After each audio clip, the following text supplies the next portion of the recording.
Update daftar 25 pemain timnas Indonesia versus Turkmenistan.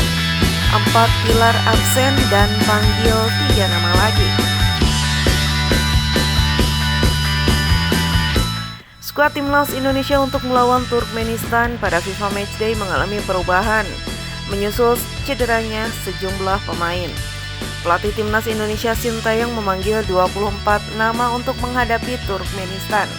Skuad timnas Indonesia sudah berkumpul di Surabaya sejak Senin 4 September 2023. Pada hari tersebut mereka berlatih di lapangan Tor Surabaya pukul 17.00 sampai dengan 18.00 waktu Indonesia Barat. Pada latihan perdana tersebut ada 4 pemain yang mengalami cedera. Keempat pemain itu ialah Zain Patinama, Yaakob Sayuri, Dimas Derajat, dan Yance Sayuri.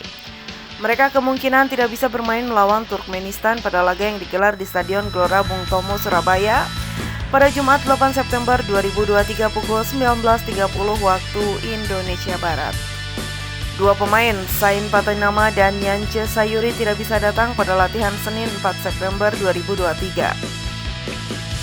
Sementara dua pemain lain, Dimas Derajat dan Yaakob Sayuri, tetap datang di latihan meski kemungkinan keduanya tidak bisa bermain melawan Turkmenistan.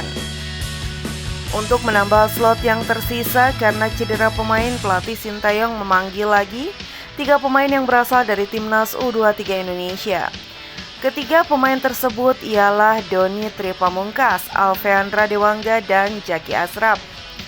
Ketiganya sejatinya masuk skuad timnas U23 Indonesia yang akan bermain di kualifikasi Piala Asia U23 2024 di Stadion Manahan Solo, Jawa Tengah, 6 hingga 12 September 2023.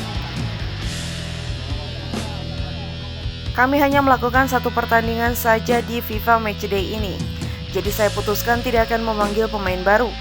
Saya hanya memanggil 3 pemain timnas U23 Indonesia untuk bergabung bersama kami, yakni Doni, Dewangga, dan Jaki, ucap Sintayong.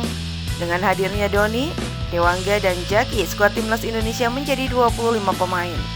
Sebanyak 25 pemain itu sudah termasuk Yaakob Sayuri dan Dimas Derajat yang tetap bergabung di latihan.